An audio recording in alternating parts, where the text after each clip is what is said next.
both of us will end up getting only 1 year. You have to guess whether the other person is trustworthy or not. Have you put cameras in my home? One more reason why you might not want to do things exactly like this, that always trusting everybody is the right solution. Today I want to talk about a simple game which, if you understand it properly, it will help you improve your relationships, it will help you in your career or business, and it can improve the GDP of the country. What game is this? It's called Prisoner's Dilemma, a game that economists study, and even people who know about it don't really understand how it is connected to all of these things. I know about Prisoner's Dilemma, but the GDP of the country, really? We will get to that. All right. So, Shrikant, this is a pretty simple game. Huh. In this, it's a two-player game, and both players are supposed to be prisoners who have been arrested by the police for a crime that got committed. The police don't have a lot of evidence. Okay. So, based on that evidence, they can put these people in jail just for 1 year. Okay. But they are hoping to get more. Okay. They're hoping that if they can convert one of those guys into a State's plea witness. bargain witness, then he will testify against the other person. Other person goes in for 3 years, and they will let this person go free. So suppose you and I are the two people involved. Yeah. If the police get me to confess, Yeah. then I will go free because I helped the police. Yeah. And you will go in for 3 years. Correct. If you confess, then I will go in for 3 years, but you go free. Right. If neither of us confesses or helps the police, then we both 1 will year go in each. for 1 year each. Correct. Okay. The only tricky part here is that if both of them confess, then both of them end up in jail for 2 years. Okay. Yeah. So what I have done is that I have drawn this table up here, Okay. which shows that, and what I'm saying is the actions at each stage of the game that any one of us can take is that, do you decide to trust your partner? Is your partner going to be on your side or the police side, right? Correct. If you decide to trust your partner, then we are not going to help the police in any confess, right? both of us. So then what you can see is that both go to jail for 1 year. So I've noted that as a -1, 1 year jail. Okay. But if player A trusts player B, but player B decides to go for the police, right? Should not have been trusted. So then player A goes in jail for 3 years and player B goes free. The next one shows it's the reverse. If player A mistrusts and player B trusts, then the other goes for 3 years, right? and one goes scot free. And if both mistrust, then both go to jail for 2 years. Okay. Clearly, both going to jail for 2 years doesn't help anyone. So that should never happen, ideally. Yeah. But tell me, if you were in this situation, given these are the results. By the way, in game theory, these results are called payoffs. Okay. So what you get after, as a result of playing your game, what would you do? See, I am a very trusting person by nature, so I am more likely to hope/believe that my partner in crime is also going to be like me and not snitch on me. And both of us will end up getting only 1 year. Although if I were a selfish person, I'd probably be like, he did it, and I'll go run away. Yeah. So that is what this game is about. Okay. Do you trust or do you not trust? Okay. Okay. And this game has been analyzed by economists and mathematicians for a very long time.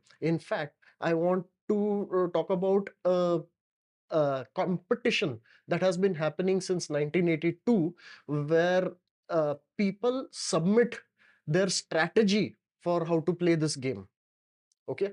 From 1982, that's nearly my age. Yes. That's a long time to be playing this one game. Why?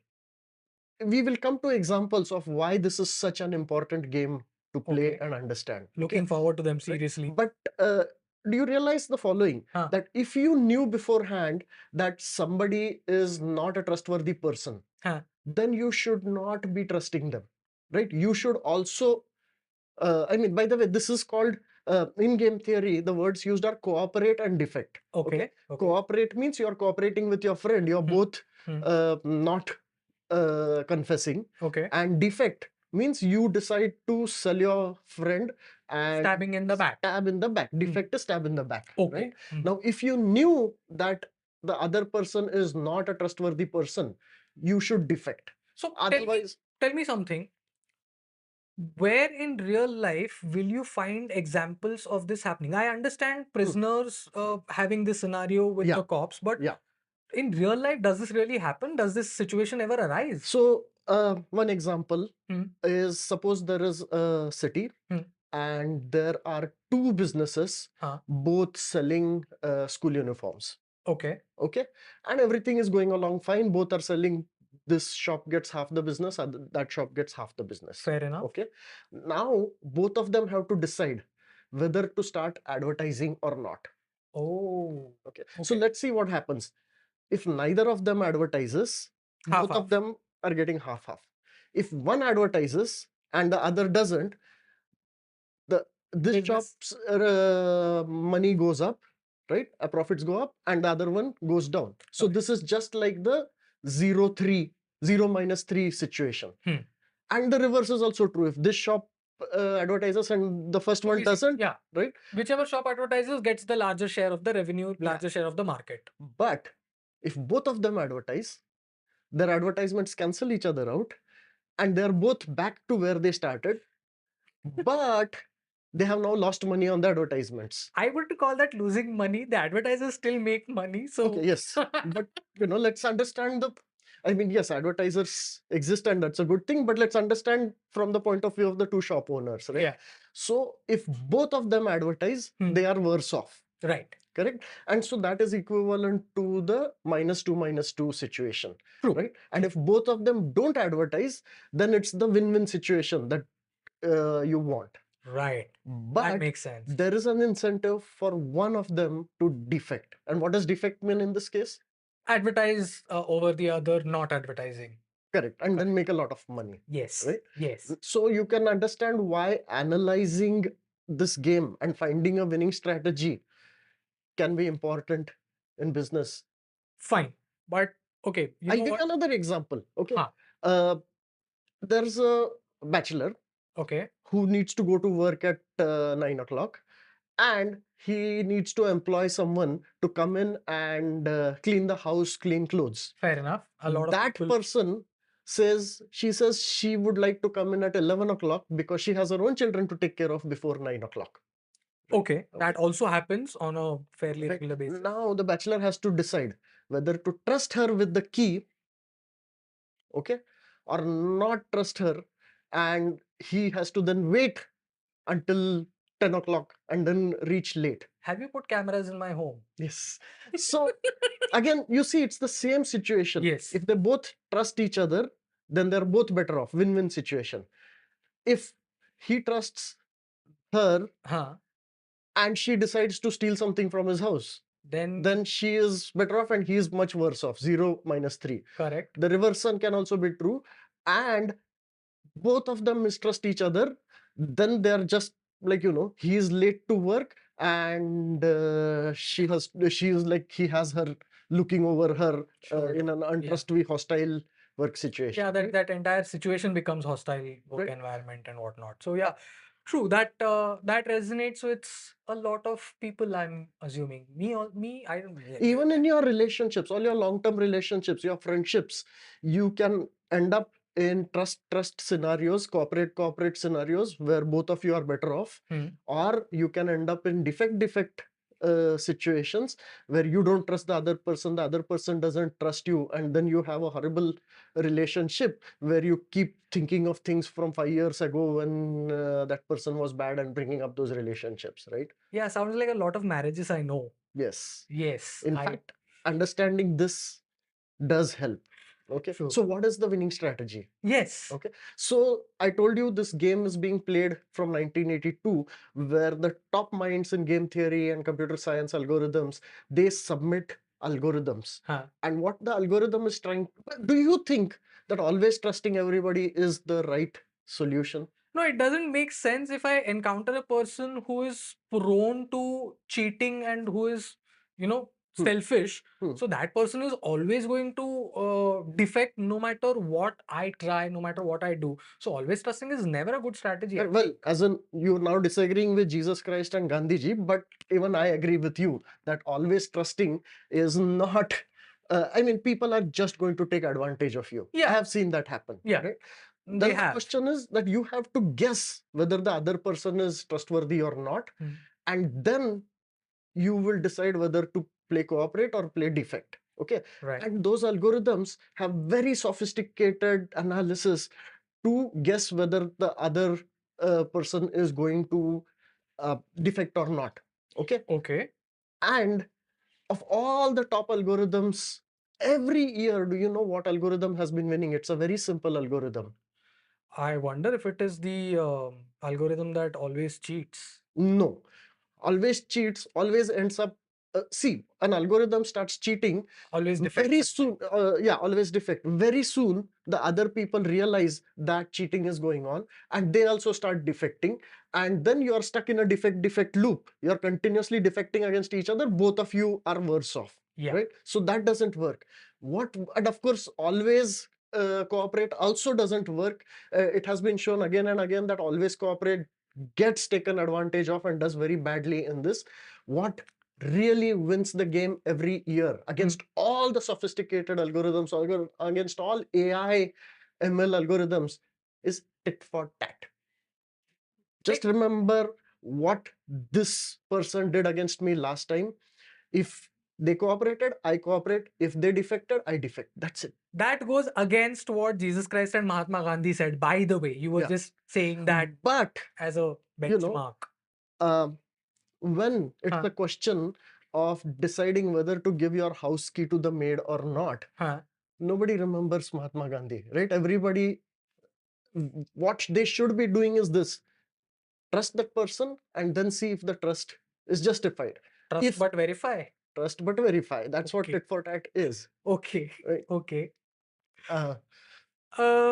So let me bring it back to the original question. What does this have to do with GDP?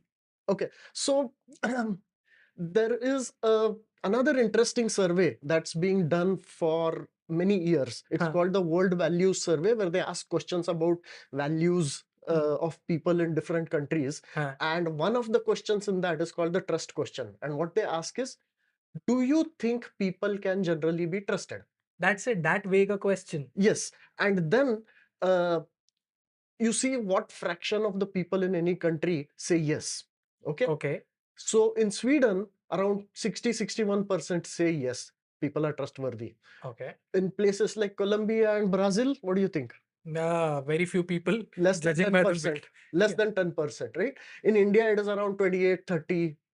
Okay. Okay. So 3 out of 10 people think that people can be trusted. In a country, if more people trust other people, what do you think is going to happen to all the prisoner's dilemma games that they are playing in their businesses, in their relationships, in their they are going to alliances? Cooperate, and if tit for tat is the general principle in life, then cooperate will lead to more cooperate, will lead to more. So everything will be cooperative. So you can see how productivity will be higher in a country like this. Conversely, in a low trust country, you can see that nobody trusts each other, so they're spending more time guarding each other, more time spending staying home until 11 o'clock and not going to office and things like that. So you can see how productivity is lower.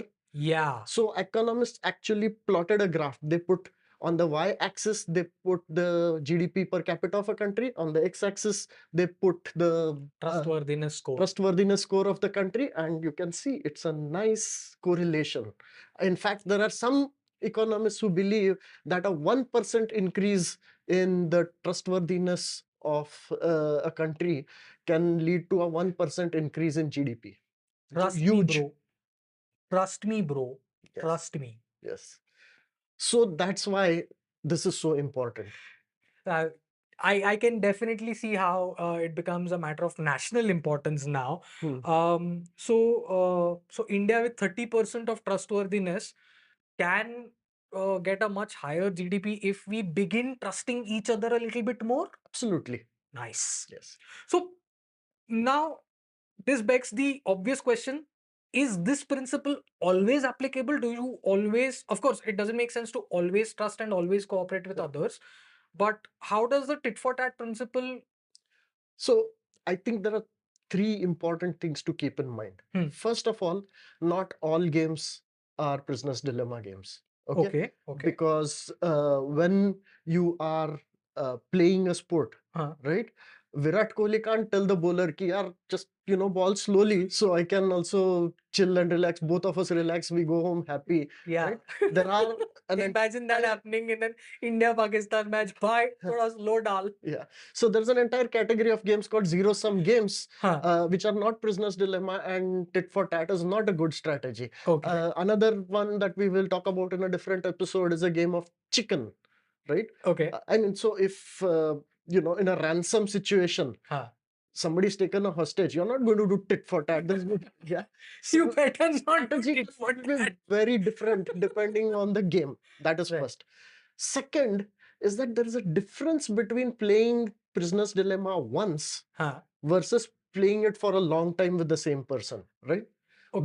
So if you are going to be interacting with that person on a regular basis, then the tit for tat strategy makes sense. Yes. But if it is going to be a one-off interaction, always defect makes sense if it is a one-off interaction, right? And you can see that. I mean, on the last day of work, when a person is fired, you can see that suddenly it has changed from a prisoner's dilemma, iterated prisoner's dilemma game to a single shot prisoner's dilemma game, right? And you know that this person has a very high incentive to defect. What is defect if for an employee who's in a company? No, there are many things that come to mind, but I will not be speaking them out loud. So, which is why if somebody is being fired, their access is revoked before they are fired. Twitter employees in the chat, what's up? Drop your name and X designations below. Before this episode, did you think that firing a person would be explained by a game like this? No. No, I didn't even equate the possibility of firing a person and prisoner's dilemma and putting them in the same room. But also remember that the employer-employee relationship is also an iterated prisoner's dilemma. And if the employer trusts the employee and the employee also has the best of the company in mind, it's a good relationship, both benefit. But if there is a low trust company, then both hate it, and it's a problem. That's an interesting thought experiment. If you want to go ahead, do it and post your thoughts in the comments below. What happens when a trustworthy employer loses a trustworthy employee through firing or through whatever reason? What is the possibility of what is the possible scenario that can come out of that firing or exit or whatever? No, I would ask a different, more interesting question. Right? When an employer loses the trust of an employee without firing, what happens, right? How the work environment changes, how the productivity changes, right? Think about those things. But I want to move on, right? I hear the word quiet and I hear the word quit, and I'm not sure what that means, but sure, it's nothing, I'm sure. Go on. So there is one more reason why you might not want to do things exactly like this, pure tit for tat. Right? Imagine a situation in which you and partner, right? You trust each other, okay? And then partner does something which is just completely you don't like at all, right? Now, does this mean that you go into tit for tat mode and then you do something nasty in return? No, I trust the partner, right? Right. So I'm going to sit down and have a chat. I mean, thinking as a human being, I will sit down with the partner. I mean, what you are thinking here is your first thought isn't, oh my God, they're defected, right? Your first thought is maybe there was some miscommunication. Maybe there was a mistake, right? Something like that.